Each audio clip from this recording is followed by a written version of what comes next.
Next up, Priest. First card is Holy Champion. 4 mana for a 3/5. Whenever a character is healed, gain +2 attack.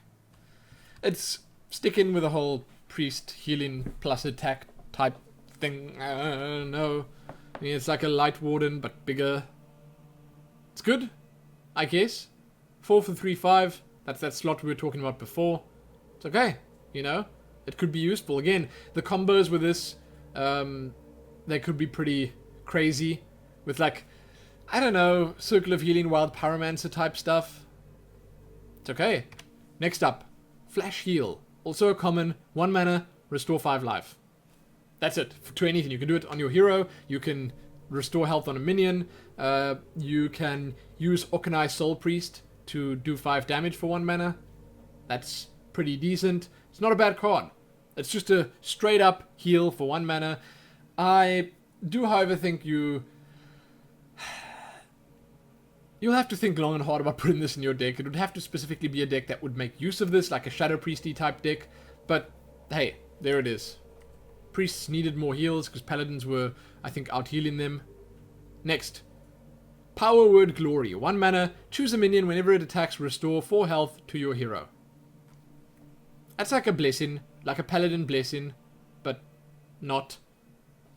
You know, it's priestly, it's Power Word Glory. It's okay. I mean, it's anti-aggro in many ways, because you could put this on an opponent's minion, much like you can with Blessing of Wisdom, and in that way, it will stop an opponent from attacking. So if you put this on, say, for instance, a Leper Gnome on turn 1, a Hunter, a Face Hunter, you know it's a Face Hunter, he plays, bam, Leper Gnome, you say no, put a Word of Glory on it. Whenever he attacks with that, he heals you for 4. He's never going to kill you. Never going to kill you at all. So he would have to either just stop using that minion entirely or silence it, which gets rid of the Leper Gnome effect. So, yeah, it's good. It's quite good. Next, Spawn of Shadows. 4 mana for a 5/4. Inspire. Deal 4 damage to each hero. That's intense. I don't know where this would be useful. I guess again in like a Shadow Priest face nuking type deck, it would be quite great. Like, Inspire is, as it stands, already a pretty expensive mechanic to use, so if you think about the fact that this costs 4 mana, you'd need turn 6 to be able to play this and get the Inspire effect out of it immediately. So it's already gonna fit in a late game deck only, but it's a 5/4, which is okay. And if you think about all the spells that Priest has, like Mind Blast and now Flash Heal, and everything else that allows you to nuke face, there's also Shadow Bomber, which is a slightly smaller version of this. When you play it, it deals damage to both. You could actually potentially just kill your opponent really quick. Really quick. And at the same time, you can heal yourself up while doing it. Right? Because if you do 4 damage when you inspire, and you could be healing yourself, only taking 2 damage yourself, and then dealing 4 to them. It's a very interesting card, and it's something that Priest has not had yet. Like, this is a weird and different direction for Priest. Next, Convert. This is a spell, rare, 2 mana, put a copy of an enemy minion into your hand. It's good. I think that's good. It's a spell, so it can be used for various different things. You could steal something that they've got. Obviously, you'd have to play it again, so it's not always going to be that easy to use, but I do like the card. I like the fact that you can pick and choose what you want. Good. Again, Control Priest. This will probably fit better in Control Priest. If you have the means to stay alive until later in the game, this will become much more useful. Next, Wormrest Agent. 2 mana for a 1/4. This is a rare. Battlecry, if you're holding a dragon, gain +1 attack and taunt. I like it. After a brief moment of consideration, I will tell you I like it. It's good for a Dragon Priest deck, because obviously this is anti-aggro, and it's kind of what you wanted in a dragon deck. There weren't that many new dragons that were added with this. There are a couple of neutrals, there are a couple for the classes, but the few that were added do seem to make dragon decks slightly more viable, just because they are geared towards anti-aggro. So this right here is one of them. I like it. Again, 2 mana for a 1/4, or potentially 2/4 with taunt is pretty good. Next, Confuse. This is a super interesting card. So, 2 mana, Swap the health and attack of all minions. This could allow for some crazy one-turn kill combos with Priest. What you can do with this is you can be playing like a Circle of Healing Taunt Heavy Priest, Injured Blade Master, Mogoshan Warden, Death Lord, various other things.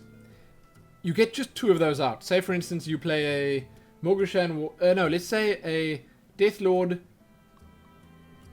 then a Injured Blade Master or Mogoshan Warden in the next turn. Then you got a, say, 7 health plus a 7 health or a 8 health. Then you play Confuse in the turn after that, and you attack with everything. That's like half their health gone. So you could pretend to be defensive, pretend, and then flip it and just bam, one-shot them.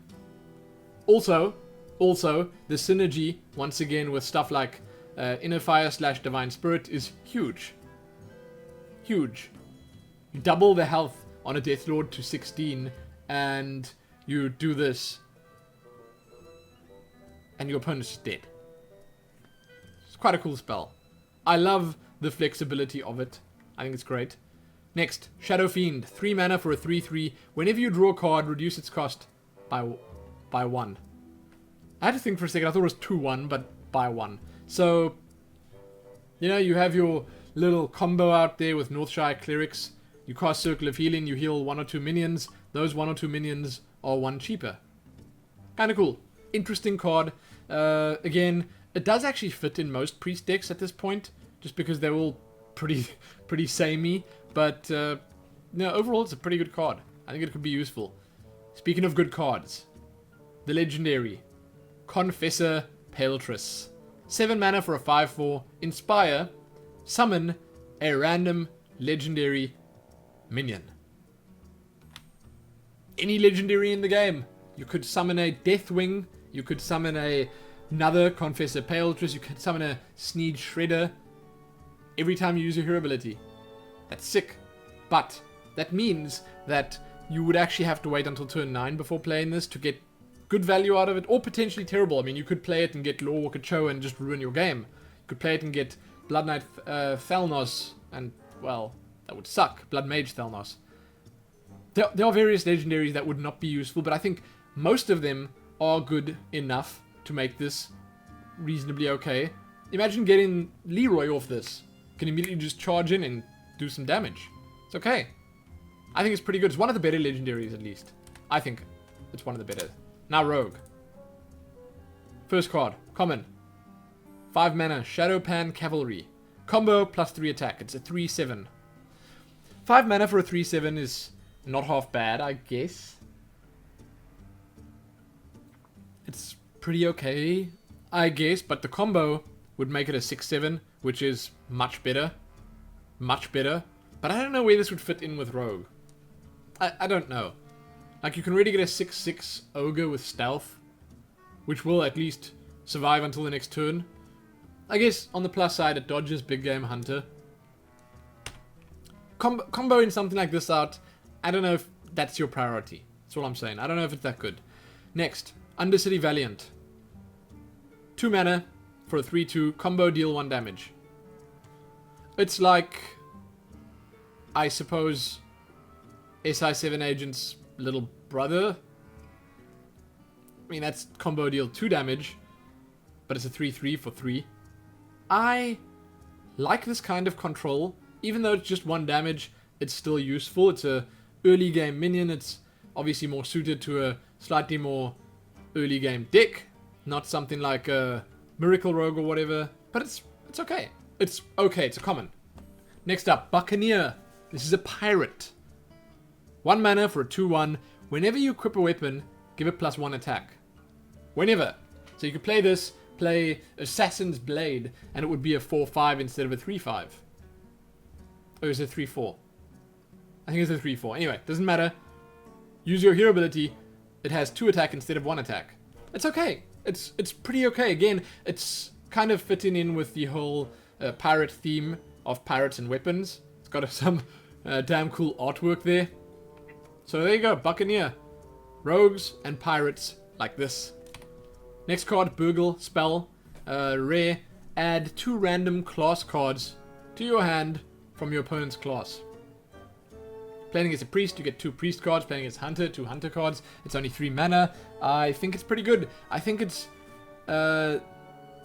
not exactly what Miracle Rogue wants, and it's not exactly what a aggro-y type rogue wants. I don't know which rogue wants this, but it's class cards and not class spells. That's worth noting. But it does seem pretty good. I mean, you kind of paying 3 mana for 2. Like Thought Steal, for instance, but from the entire pool. And again, rogues, they want cards like this, which allow them to combo in the future, and they want cards like this that fill their hands up. So it's kind of cool. Speaking of cards that fill your hands up, here we go. The Cut Purse. It's a rare for 2 mana, 2/2. Whenever this minion attacks the enemy hero, put a coin in your hand. That's good. I love that. I, again, don't know how I'd make this work. If you could stealth it, maybe Master of Disguise will make a comeback. Maybe Conceal will be used a lot more. But if you could stealth this dude, then he would instantly be much more useful because you'll actually get 1 attack off. But again, it's cheap. 2 mana for a 2/2. It will die real easy, like I said, but if you can get a couple of attacks off, you will have value because you'll have coins. So there you go. Next up, Shady Dealer. 3 mana for a 4/3. If you have a pirate, gain +1/+1. This guy's not a pirate himself. He's a 4/3 for 3, which is not uncommon. There are a couple in the game already. Quite a few, actually. But if you have a pirate, he's a 5/4 for 3. That's a massive number of stats, and that's okay. He fits in a pirate deck. Once again, rogues and pirates like this. I'm hoping, upon hope, that pirate decks actually become a thing. Next up, Poisoned Blade. Literally the worst card in this entire... I don't know what this card is. I don't know. It's a weapon. 1/3. Your hero power gives this weapon +1 attack instead of replacing it. So, I don't understand it. I don't understand this weapon. Currently it's 4 mana, which is way too much. I understand the fact that rogues could not use Inspire as well as other classes, and this could potentially be an answer for that. But 4 mana for a 1/3 that would require another 6 mana to make it actually playable. That would make it a 3/3. No, I wouldn't use this. Look, if this was 1 mana, then I think I'd use it. Right? But then still, it would require 6 mana to make it a 3/3. I don't even know. Even for 1 mana. I just think that the ability that this weapon has, the text there, it's not right. Something's wrong there. I don't know. Next. 3. Beneath the Ground. 3 as in 3 mana cost. This is an epic. I like this card. This is a spell that shuffles 3 ambushes into your opponent's deck. When drawn, you summon a 4/4 Nerubian. That's quite cool, right? So Ambush apparently reads, and we didn't see this card here, it reads, summon a 4/4 Nerubian for your opponent and draw a card. So you don't like screw your opponent out of a card, which is sad, because that would be great, but you do get yourself a Nerubian. So the less cards your opponent has in his deck, the more chance there is to get a Nerubian. You could get super lucky and get 3 in a row. It's an interesting card. I like this in something like, for instance, Miracle Rogue or whatever, because it allows you to play something and then use that combo, and it's a spell, so it can combo other things, and it's just an interesting effect. Again, maybe in Mill Rogue this would be really good, just because it will keep your opponent's hand full while forcing them to draw a lot, and thus draw into your ambushes. I like it. I kind of like this card. Next up, the Rogue Legendary, Anubarak. 9 mana for 8/4. Death Rattle. Return this minion to your hand and summon a 4/4 Nerubian. So, it's interesting. It means that Anubarak will never truly die unless he's silenced. He'll just keep coming back to your hand, and he'll always leave a Nerubian behind, a 4/4. I like that, but at the same time, 9 mana for 8/4 that'll probably just die instantly is not great. 9 mana for a legendary in Rogue is just not great, because you're never going to find time to play that, or mana to play that. Never going to fit it in there. I just don't think this is the legendary that Rogues wanted. Sure, it's a legendary, and it's a Rogue legendary, but it's not what Rogues wanted. Again, I can't predict what the meta is going to be like. Maybe this will see play in many decks, but it's a little weird. Okay, again, a Death Rattle deck maybe. I'm trying to think. A stealthy type deck again with like this and Conceal or something where you can get that big fat damage through. I'm not sure how this would work, but it could work. It's an interesting card, but it doesn't seem great. Next, Shaman. These cards are amazing. Brace yourselves. I think Shaman got more than any other class in terms of good stuff. First up, Ancestral Knowledge. 2 mana, draw 2 cards. Overload 2. That's pretty good. That's really good actually, because Shaman already has stuff like Lava Shock, which unlocks your overloaded crystals. I'm a big fan of this card. Again, it can be used to activate things. It can just allow you to cycle stuff. It might not be necessary in Shaman as it stands, but it's not bad. Okay, it's not bad. Next up, Totem Golem. This is just straight up good. This is a 2 mana 3/4 overload 1. It's a totem. Totems are now a thing. They are a new archetype. All the totems summoned with your hero ability also have that totem tribe, and it's a thing. This is good value. 2 mana for 3/4. Good. Good. It doesn't matter which turn you draw it on, it's good. Speaking of really good, Tuskar Totemic. 3 mana, Battlecry, summon any random totem. This is for a 3/2 minion. This could summon you a Totem Golem. So on turn 3, you could potentially get a 3/2 plus a 3/4. Totem decks are a thing. You'll see why in just a second. There's even more stuff that synergizes nicely with totems. Next up, Healing Wave. This is a rare spell. Restore 7 health. Then reveal a minion in each deck. If yours costs more, restore 14 health instead. That's half your health. That's a lot of health. If someone bursts you down to like 10 health on turn 5 or 4 or 3, then you could heal up by 14 if you get a little bit lucky. I mean, restoring 7 life on turn 3 is a little tiny bit worse than Healing Touch with Druids, but restoring 14 is massively overpowered, I guess. I mean, you see, this card is not going to give you anything in lines of tempo. It's just going to keep you alive a little bit longer. Like, you're going to use it, you're going to stay alive, and the next turn you might drop something big. There's no overload on this, so there's no downside, but it's a big heal. The biggest heal in the game, probably, other than Tree of Life. Thunderbluff Valiant. 5 mana for a 3/6. Inspire, give your totems +2 attack. That means that you can use this multiple times. So if you have a board full of totems, you play this, you inspire. So you play your hero ability, you inspire them once, they have +2 attack. If they are somehow not cleared after that, you do it again in the next turn, they have another 2 attack. It's crazy. It's crazy. It's pretty okay. Again, it's a rare 5 mana 3/6. Next card is the Draenei Totem Carver. Again, totems. 4 mana for a 4/4 Battlecry. Gain +1/+1 for each friendly totem. So this is the Frostwolf Warlord of totems. It's okay. I don't think it's as good as some of the other cards, but it's okay. You know, totem decks. Totem decks are totally going to be a thing. Next up, Charged Hammer. This is a weapon. 4 mana for a 2/4. Death Rattle. Your hero power becomes deal 2 damage. So basically your hero power becomes a stronger mage hero power or a hunter hero ability that can target anything.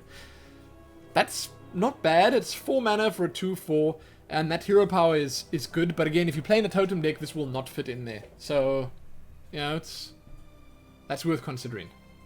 Next, 3 mana spell called Elemental Destruction. This is an epic. Deal 4 to 5 damage to all minions. Overload 5.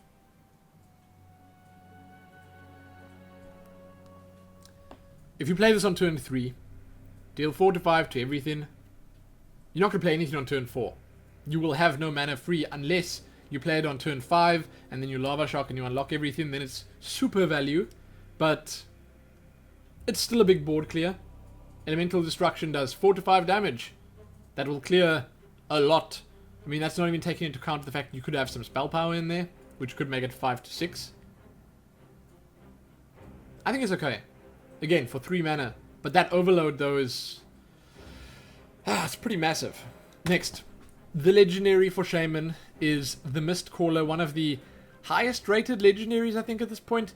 Some people are on the fence about it. Most people love this. 6 mana for a 4/4. Battle Cry. Give all minions in your hand and your deck +1/+1. So any future minion you draw will be 1/1 bigger. Anything in your hand, 1/1 bigger. It's very interesting. I've said that about a lot of cards, but this one truly is, because it's something that they've never done before. They are modifying cards that you have not even drawn yet. Right? It's a thing. So that battle cry is strong. You play that on turn 6. Everything you draw after that is quite massive. Now, a lot of people are saying that this is not going to be enough to, change the game. But if you're playing a strong control matchup, or in a control game, maybe you're playing control against control, you won't need that huge tempo boost that you could potentially be getting from a 6 mana legendary. This could potentially just solidify the game for you going forward.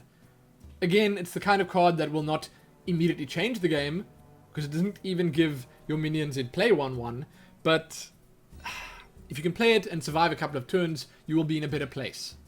That's it. I'm not a huge fan of it. The artwork seems cool, but it's okay. It's okay. Next up, Warlock. First card, a Fearsome Doom God. 7 mana, 6/8. This is literally just here. This is literally just in the Warlock card arsenal for Voidcaller and for Bane of Doom, right? Or whatever the one is, Sense Demons, to pull them out of your deck. I don't know. It's a big demon. It's a demon. 6/8 demon for 7 mana. There it is. There it is. Again, could work quite nicely with Voidcaller. Next up, Demon Fuse. 2 mana, give a demon 3/3, give your opponent a mana crystal. This is not great. I figure it'll probably be used in like aggro decks and stuff. Like, you're giving a demon 3/3, that's a lot. On turn 2 you could give a Flame Imp 3/3, that'll be really strong. It'll be a 6/4. That's a big minion.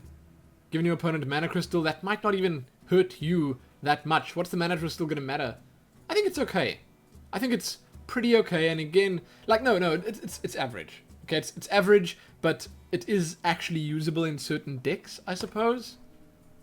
Combine this with Void Terror and like other stuff like Power Overwhelming or whatever. It's okay.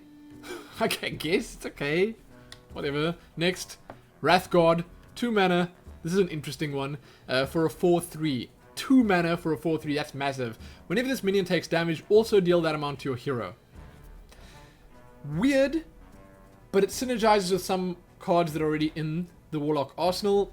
In the collection, something like the Floating Watcher. Whenever your hero takes damage, it gets bigger. This is very aggressive, 4/3 for 2, same as the Succubus, but that one has a instantly detrimental effect. You could silence this, potentially make it much better. It's okay. It's very aggressive. I think this will see play in like Zulocks and stuff, just because of how aggressive it is. And in most cases, people will on turn 2 not be able to do much damage to it. Like, you won't be able to do 10 damage to it and then do 10 to your opponent's face or whatever. So, like, worst case, you play in this and you take in... No. Best case, or a case. I don't know which case it is. You play it, turn 3, your opponent... you attack, maybe you get 1 or 2 attacks out of it. Your opponent kills it with something like a 3-attack minion. You take 3 damage to your face. This minion dies. You did some damage. Whatever. Worst case, you play it. Okay? You play it. You could see it as playing a stronger Flame Imp, because you put it on the board, your opponent kills it immediately with literally anything by doing 3 to 4 damage to it. You take that to your face, the minion dies. Whatever. Your opponent could potentially take 4 to face if he attacks the weapon. It's not that bad. I think it's okay. Again, it's a demon as well, so there's always that. Next card. Rare. Fist of Jaraxxus. 4 mana. When you play or discard this, deal 4 damage to a random enemy. This is interesting. Again, this is a first, because this is a card that wants to be discarded. So, Succubus might see play. Doomguard might see more play. You might actually play Doomguard out of your hand now and not just wait for a Voidcaller to pull it out. Discarding stuff becomes slightly less damaging because you could potentially discard this. Right? I think it's okay. Soulfire might be back in play once this is in your deck. Next card. Tiny Knight of Evil. It's very weird. It's like a void... No, a Fellhound being ridden by an imp. 2 mana for a 3/2. Whenever you discard a card, gain +1/+1. That's sick. Okay, so you play this. You play a Succubus on the next turn. Well, then this is much bigger. Imagine this in a Doomguard, or this in a Succubus, or this in a Soulfire. You know, it gets so much bigger so quick. It means discarding is actually a thing. Warlocks might be discarding a whole lot more cards. 2 mana for a 3/2 is already okay, but it getting bigger. This could be as bad as like Undertaker, okay? This could be really bad if your opponent gets a bit lucky. Pre-nerf Undertaker. So, Void Crusher. 6 mana for a 5/4. Inspire, destroy a random minion for each player. This is a demon. Whenever you use your hero ability, you lose a minion, and he loses a minion. This can destroy itself. It's been confirmed already. It's interesting. It's a cool card, I guess. It's a self-destruct kind of card. Like, you're gonna hope you get lucky and destroy something you want to destroy. Maybe you play this, you attack with everything. You hope that when you inspire, then it will destroy your Voidcaller and pop out another big minion you can attack with. There are some sick combos that can be performed to this. Maybe even with, for instance, this next minion.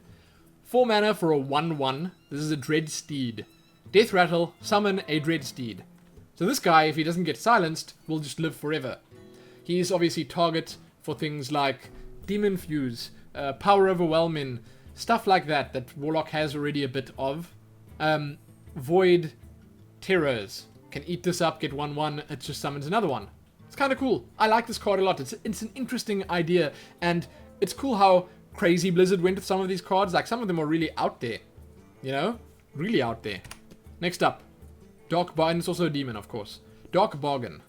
6 mana. Spell. Destroy 2 random enemy minions. Discard 2 random cards. Another reasonable removal. It's not great. I mean, it's random, but if your opponent only has, for instance, 2 minions, then obviously it's much better. You must keep in mind, obviously, that this is, again, another discard mechanic thing. Like, you discard Fist of Jaraxxus, you happy. You have Tiny Knight of Evil out, you happy. It's okay. It can work.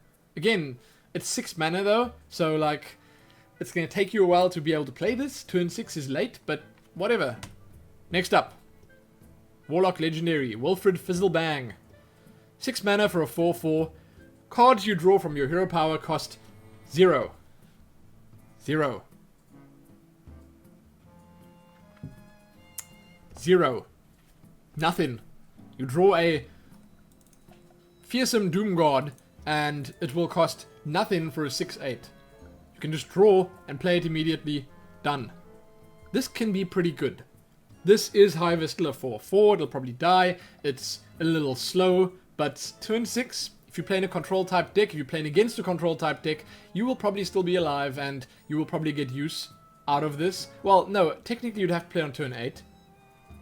There are some cards in the neutral section that will help with this, or could help with this, that, for instance, innovate your hero ability. So you play this minion for 2 or 3, the next turn your hero ability costs 0. So that could work with this, but nah, it's an okay legendary. It's fun. It's pretty fun. Last, Warrior. We saved, I suppose, the best for last, in some ways. First card is Bash. 3 mana, deal 3 damage, gain 3 armor. Straightforward, pretty okay. Nothing special there. I guess it could see use. It's armor, and it's damage, so there you go. Next, 2 mana, Bolster. Give your taunt minions +2/+2. So taunt warriors are going to be a thing. Blizzard are seeing to it. I don't know why, but why give warriors more armor and shields and taunts and whatever? It's good, okay? It's good because there are some really cheap taunt minions in the game now, and if you play this with any taunt minions out, you get good value. Okay, if you just get 2, then you give in +4/4 to minions for 2 mana, which is good. Next up, Orgrimmar Aspirant. 3 mana for a 3/3. Inspire, give your weapon +1 attack. So whenever you use your hero ability, you get in 2 armor +1 attack on your weapon. That's okay. It's not bad. It's 3 mana for the 3/3 though. I don't know if this will see a lot of play, but I think it's not bad. Weapon, King's Defender. This is the next card. It costs 3. It's a 3/2. Battle Cry. If you have a minion with Taunt, gain +1 durability. So it's a slightly worse or slightly better Fiery War Axe. I don't know if it'll see much play because for 3 mana, you get in a 3/2. If you don't have a Taunter out, it's very situational. Again, like some of the other cards already here. I don't know why you'd play a King's Defender over a Fiery War Axe. Or Death Spite, which is just one more expensive. Maybe you want all the weapons. Maybe you're playing a pirate deck. Maybe you want more weapons and this will work. And then, yeah, it's your card. But overall, I don't really like it that much. Next up, Alexstrasza's Champion. This is 2 mana for a 2/3. Battle Cry. If you're holding a dragon, gain +1 attack and charge. So it could be 2 mana for a 3/3 with charge if you have a dragon. So Dragon Warrior is actually going to be okay. I mean, this will fit okay in Dragon Warrior. I don't know if it's going to be okay, but it'll fit.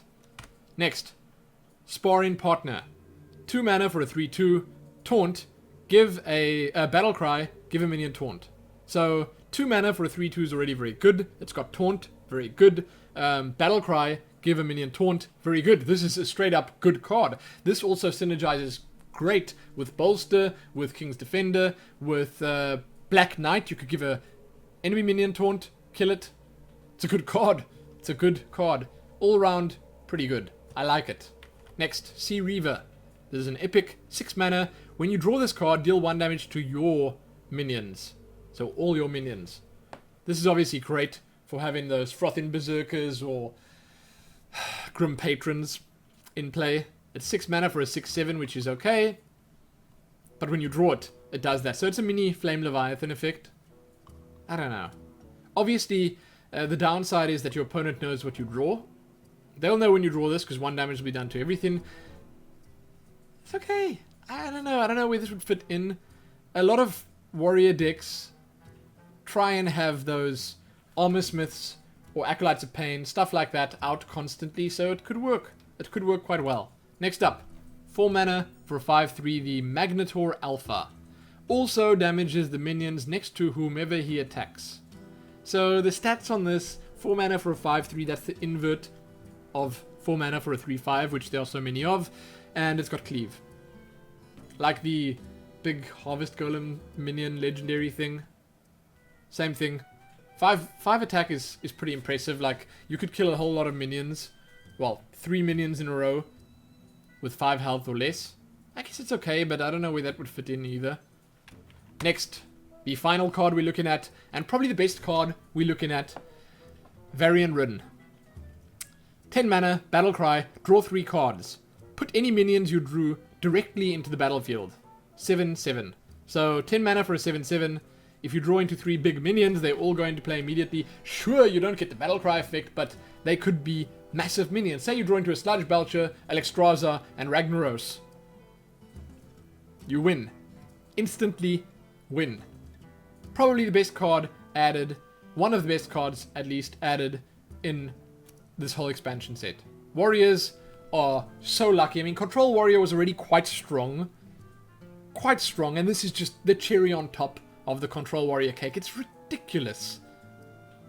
I don't know why. I think it would have been better if Blizzard added something that was for a different warrior type deck, but hey, there, Control Warriors are getting even more. The Wallet Warrior will be much, much stronger going forward. But those are all the cards I was going to look at in this video. Those were all the class cards. They are still the neutral ones, obviously. As I said halfway through the video, I might actually have a look at them and upload that video before this video, just so that you know what the neutrals are before you look at this. It doesn't really matter which order they go in, because the cards are the cards, and you could watch them in any order you want, so that's also a thing. But card-wise, there were something like 70-ish, 70 plus class cards, and then in neutrals, there are around 50 something. This is 132 altogether. It's a lot of cards. Okay, so we're looking at the neutrals next. or before this. I hope you guys enjoyed. I'd love to hear from you guys what your favorites are, from the class cards at least. I have a lot of favorites coming up in the neutrals, and I might make a video at some point just giving like a top 5 and a bottom 5. So my 5 favorite and 5 least favorite ones. I'll do that as well after I've done these 2, just for fun. So check back here soon for that. Give it a like, share it, and do other stuff. Most importantly though, happy listening to me talk for a long time about a bunch of cards. And happy playing with him if it's already out. There you go. Happy that.